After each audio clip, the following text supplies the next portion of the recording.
Progressive Era, 1890 to 1920.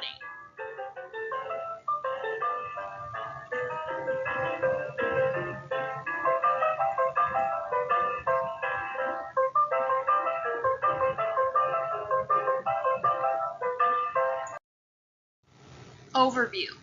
The progressive movement began in the late 19th century and continued into World War I. It was a time of great social change when people began to address their concerns about rampant corruption in the U.S. government and ills of society. Muckrakers, or journalists who worked to expose abuses of corporate power, helped to gather public support for regulation and reform during the Progressive Era.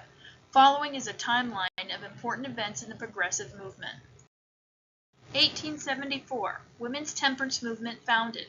The Women's Christian Temperance Union was founded in 1874 by women who were concerned that the consumption of alcohol was having negative effects on American society. The women who joined this group pledged not to drink alcohol at all and publicly proclaimed their opposition to alcohol.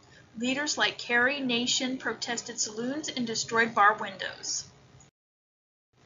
1886. Samuel Gompers founds the AFL.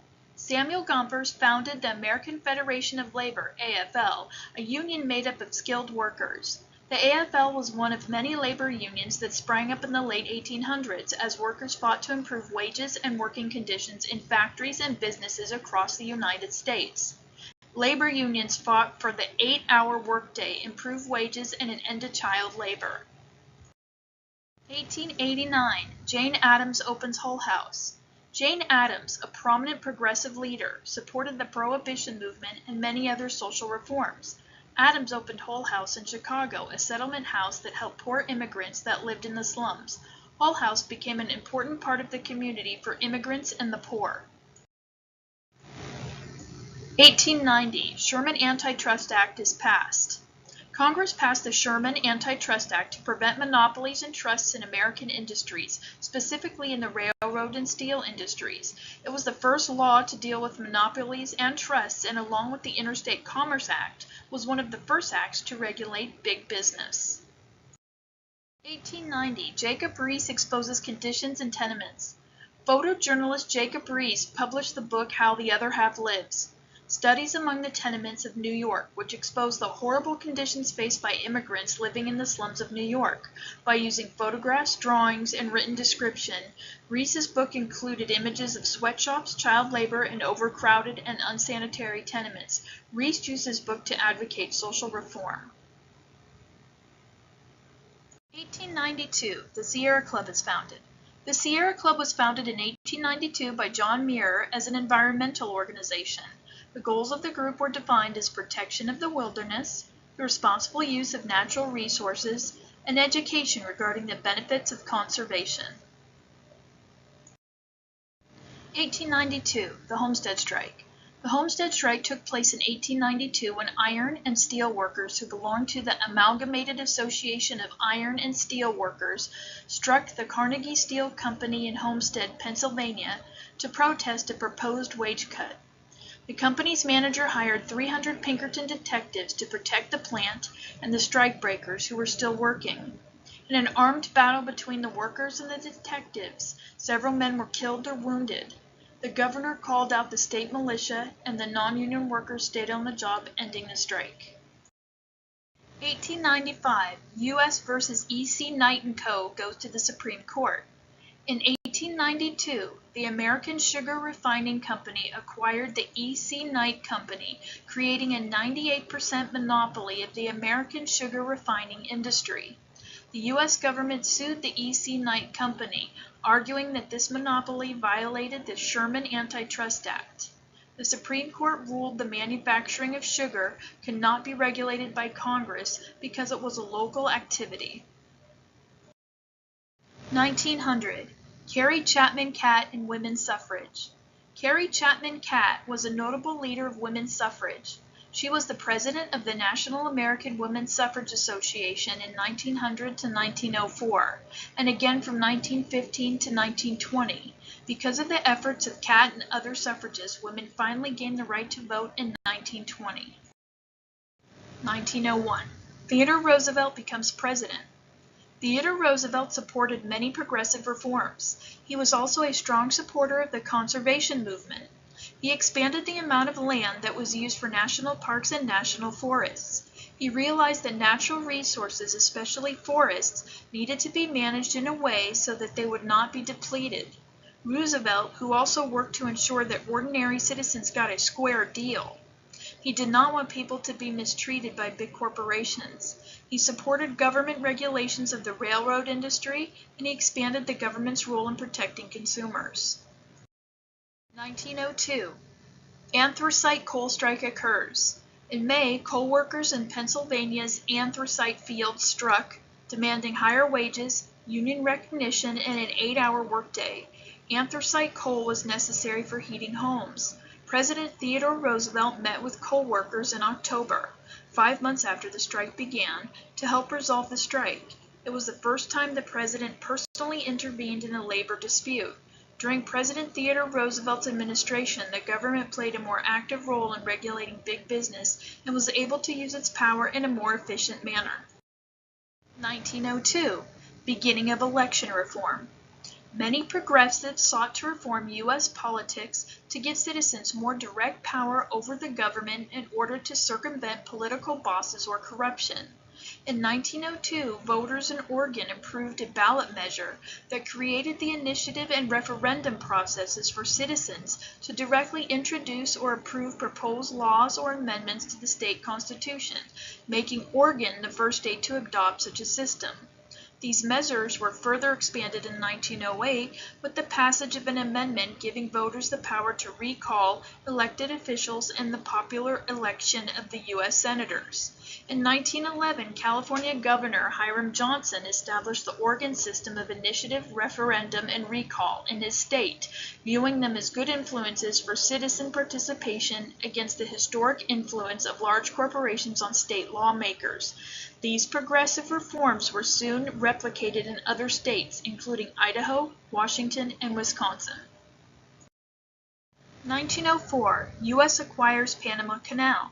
The Canal Zone came into being on May 4, 1904, Acquisition Day, under the terms of the Hay-Buenaventura Treaty of 1903, by which Panama granted to the United States in return for annual payments the sole right to operate and control the canal and about 5 miles, 8 kilometers, of land on each side.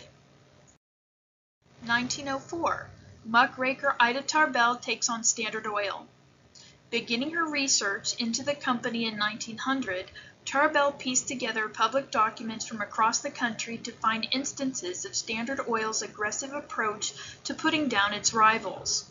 Organized into a coherent history, these documents became a stark portrayal of the company's policies and of big business in general. As a result, Standard Oil was exposed as a monopoly, and Tarbell's work eventually led to the breakup of the company. 1904, Northern Securities versus the Supreme Court. In 1904, the U.S. sued Northern Securities Company, a holding company made up of several railroad companies. The U.S. argued that Northern Securities violated the Sherman Antitrust Act.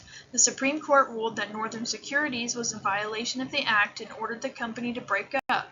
This marked a change to a more aggressive enforcement of the Sherman Antitrust Act than in earlier court cases. 1905, W.E.B. Du Bois founds the Niagara Movement. The Niagara Movement was a black civil rights organization founded in 1905 by a group led by W.E.B. Du Bois and William Monroe Trotter. It was named for the mighty current of change the group wanted to effect, and Niagara Falls, near Fort Erie, Ontario, was where the first meeting took place in July 1905. The Niagara Movement was a call for opposition to racial segregation and disenfranchisement, and it was opposed to policies of accommodation and conciliation promoted by African American leaders such as Booker T. Washington. 1906, Meat Inspection Act and Pure Food Act passed. The Meat Inspection Act set sanitary standards for the meatpacking industry. It passed the same year that Upton Sinclair's book, The Jungle, was published, as the jungle had gained the country's attention over the poor conditions in slaughterhouses. The Pure Food and Drug Act, which required merchants to label their food and drugs correctly, was passed during the same time. 1909, the Payne-Aldrich Tariff is passed. This act, passed during a special session of Congress called by President Taft, was the first change in tariff laws since 1897. The tariff changed over 650 tariff schedules, but it was not as aggressive as some members of Congress had hoped. 1910. Mann-Elkins Act is passed. Congress passed this act to strengthen the Interstate Commerce Act, which required railroad rates to be reasonable and just.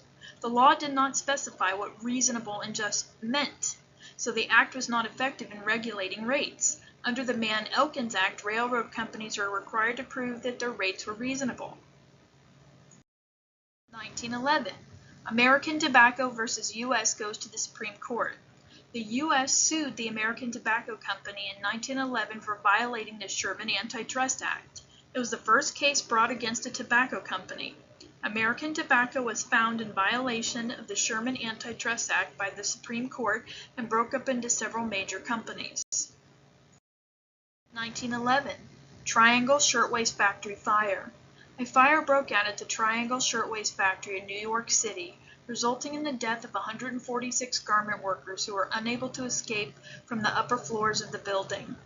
The fire had spread quickly because of the flammable textiles that were located throughout the factory. Workers were unable to escape because doors had been locked to prevent workers from stealing materials. Fire ladders were not tall enough to reach the trapped workers on the upper floors. The Triangle Shirtwaist Factory fire brought attention to the unsafe conditions that many workers faced in sweatshops. The International Ladies Garment Workers Union began advocating for reforms to improve working conditions for the garment industry, which led to new safety regulations. 1912. President Wilson elected president. In 1912, the Progressive Party entered the presidential race. First, Robert La Follette tried to win the Republican nomination with his platform of progressivism. La Follette was a Wisconsin governor who advocated for the direct primary election and for income tax reform. Theodore Roosevelt, former president and another progressive, received more support than La Follette and also tried to win the Republican nomination. The Republicans renominated President Taft, and so progressive Republicans who supported Roosevelt formed the Progressive Party, also known as the Bull Moose Party, and nominated Roosevelt for president. Woodrow Wilson was the nominee from the Democratic Party. He had successfully passed several progressive reforms as governor of New Jersey, and he promised a series of reforms he called the New Freedom. Woodrow Wilson defeated Theodore Roosevelt, William Howard Taft, and Eugene Debs and won the election. 1913. The 16th and 17th Amendments were ratified. In 1913, both the 16th and 17th Amendments were ratified. The 16th Amendment created a federal income tax. The 17th Amendment changed how senators were elected. It gave the people the power to elect senators in direct elections rather than having senators appointed by state legislatures. 1913. The Federal Reserve Act is passed. Congress passed the Federal Reserve Act in 1913, which created 12 regional Federal Reserve banks to be supervised by a Federal Reserve Board. The Federal Reserve System is the central banking system of the United States and is still in existence today. 1914. Clayton Antitrust Act is passed. Congress passed the Clayton Antitrust Act to act as an amendment to the Sherman Antitrust Act. This act prohibits exclusive sales contracts, local price cutting to freeze out competitors, and interlocking directorates in corporations with capital of $1 million or more. This act was used to clarify the Sherman Antitrust Act. 1914. July 28, 1914. World War I starts in Europe. On August 1, 1914, 4 days after Austria-Hungary declared war on Serbia, two more great European powers, Russia and Germany, declare war on each other. The same day, France orders a general mobilization. The so-called Great War that ensued would be one of unprecedented destruction and loss of life, resulting in the deaths of some of 20 million soldiers and civilians and the physical devastation of much of the European continent. 1916. Alice Paul forms the National Woman's Party. Alice Paul was a suffragist leader in the early 20th century. She formed the National Woman's Party in 1916, which worked hard to gain a constitutional amendment allowing women the right to vote. She was well known for leading protests and hunger strikes. 1917. The U.S. enters World War I. On April 6, 1917, the U.S. joined its allies, Britain, France, and Russia, to fight in World War I. Under the command of Major General John J. Pershing, more than 2 million U.S. soldiers fought on battlefields in France. Many Americans were not in favor of the U.S. entering the war and wanted to remain neutral. It would not end until November 11, 1918. 1919. The 18th Amendment is passed. Due to pressures from members of the Temperance movement, many state governments passed statewide prohibition in the early 1900s. Responding to this growing support, Congress passed a resolution in 1917 regarding nationwide prohibition to be presented to the states for ratification. The 18th Amendment was ratified on January 16, 1919, banning the manufacture, transportation, and sale of alcohol. This began the Prohibition era, which lasted until the passage of the 21st Amendment in 1933. 1920. The 19th Amendment is passed. In 1920, Congress passed the 19th Amendment, which gave women the right to vote. This amendment gave all women who were citizens of the United States the right to vote in local, state, and federal elections in the U.S.